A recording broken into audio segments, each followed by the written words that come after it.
Hello, and welcome back to Awakening Apes. Today's episode marks the second and final part of our mini-series on real, secretive societies. You probably have heard both of our entries somewhere before, but most people don't know anything about said organizations and are ignorant of their real power and influence. Both organizations have deep ties into the Vatican. Did I ignite your curiosity? Well, then all you have to do is lean back and watch. But first...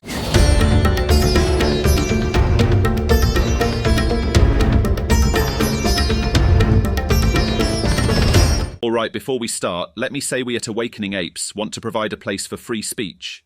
We believe the best way to come closer to the truth is only through open dialogue. Our topics are often very controversial, and we encourage you to engage in civil discussion down in the comment section. Especially in this video, there is so much to cover, and it's impossible to delve deeply into all societies as they truly deserve. If you let us know which society you'd like us to explore more deeply, we'll certainly accommodate your request. Additionally, I'd like to emphasize that here at Awakening Apes, we hold no intention of criticizing your religion. We deeply respect Christianity. In fact, many of us are Christians ourselves and just want to talk openly about topics that don't usually come up on regular TV. So, without further ado, here is our first entry. Sovereign Military Order of Malta, or commonly known as the Knights of Malta. Compared to the societies in our first video, we may not directly demonstrate a clear influence on our present politics, but due to its immense history, we can illustrate a profound indirect impact on our current status quo. Well, let's start with its beginning. The Knights of Malta were originally founded in 1048 AD by this handsome fellow, Blessed Gerard. I wonder what you have to do to get a blessed in your name, but I digress. Even though they were different entities, the Knights of Malta are closely related to the Knights Templar. I don't think I have to explain who they were after Dan Brown and National Treasure. But just so we are on the same page, the Knights Templar were an order created during the First Crusade to protect the pilgrims travelling to Jerusalem. Whole libraries have been filled with theories about them. Over time, hundreds of books have been written, delving into such depth that it would be impossible to cover in a 10-minute video, even if we do a dozen more parts. Nevertheless, I'd like to mention a few details about the Knights Templar that would be relevant to our first entry. Call me a nerd, but I find flags really interesting. They can indicate the cultural influences on a particular group of people. So this is the Knight Templar's coat of arms. A red cross on a black and white background. Boring? Well, where else can we see similar flags? Doesn't the English flag look similar? Or the flag of the German Empire? Or the flag of Switzerland? Talking about Switzerland, there are countless theories claiming that the Knights Templar founded Switzerland. Baseless, you say? Well, if you'd like, we could dedicate a whole episode to exploring the relationship between Switzerland and the Knights Templar. Just let us know in the comments section. Also, it has been claimed that the Knights Templar found ancient knowledge within the Temple Mount of Jerusalem. Knowledge of occult and esoteric nature, according to some claims. Of course, this is a hot topic and borders pseudoscience, but there has to be a reason why those claims hold strong over the centuries. In short, you could say the Knights Templar were the prototype secret society. Most, if not all, famous societies claim they are somehow descendants from the Knight Templars. I wonder why that is. Probably because the claims of discovering occult knowledge are merely pseudoscience, correct? But the Knight Templar got dissolved, right? In the same year Switzerland was founded, by the way. But surely that's just a coincidence. Yes, they were shut down. That is why we want to talk about the Knight of Malta, because they might still carry said knowledge. Okay, that was almost a whole entry in itself. But I had to go there for you to understand why we think the Knights of Malta might be more than just a religious order. So, other than its close ties to the Templar Knights, what else is so special about the Knights of Malta? Well, it is in the name. Sovereign Military Order of Malta. Sovereign? Yes, you heard correctly. They actually have their own passports. Not to be mistaken with the actual passport of Malta, which is part of the European Union. Until recently, only royalty were allowed to become a high-ranking member of the Knights of Malta. They also have their own currency and are recognised as a sovereign entity by international law.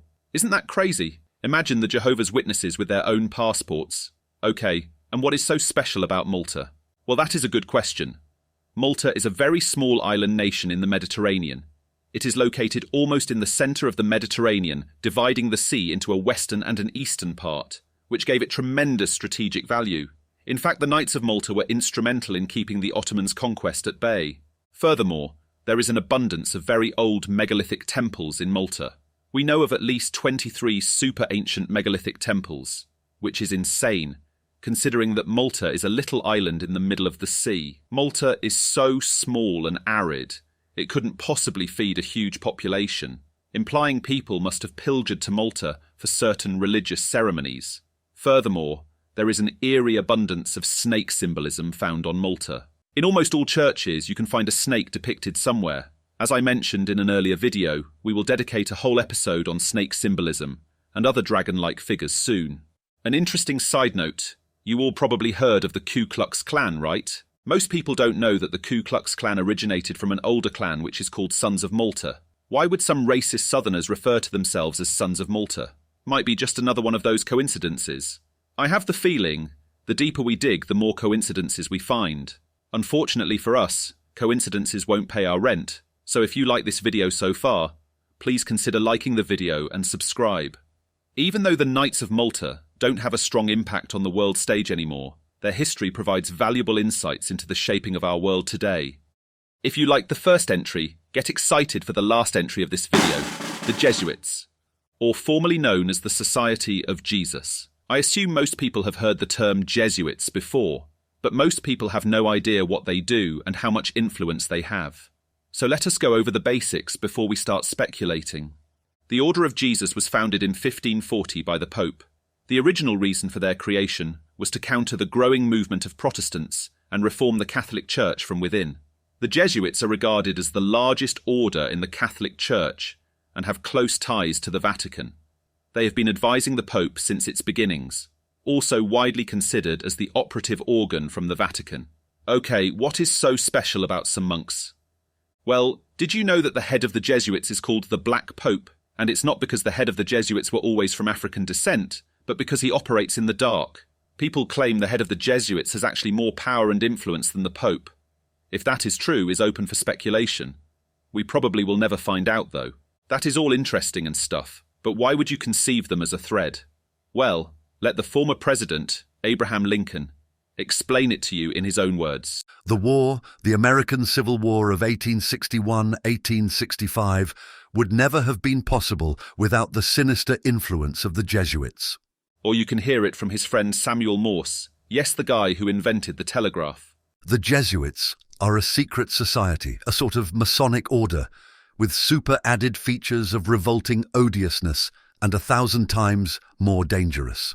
If you think this is crazy, wait until you hear Mr. Morse wrote a whole book about his distaste for the Jesuits, titled Foreign Conspiracy Against the Liberties of the United States.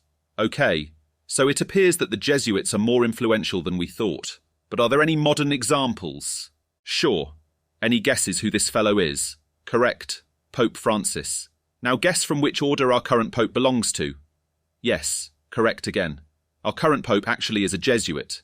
Isn't it odd that he is the very first Pope who came from the Jesuit order, considering they are the largest and most influential order in the Catholic Church?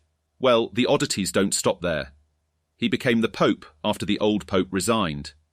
So, a lot of people resign when they are old. Where is the problem? Well, popes normally don't resign. The most recent instance of a pope resigning before him was approximately 600 years ago. Allegedly, he resigned due to health reasons, but he lived for at least another 10 years. So how bad was his health really? So what do you think? Do you think this is all just a coincidence? Or do you think the Jesuits are following a plan? Let me know in the comments section. If you like this video, please hit the like button and subscribe to our channel. We will be uploading spicy topics every week. But for now, we wish you an eye-opening week, and we look forward to seeing you in our next video.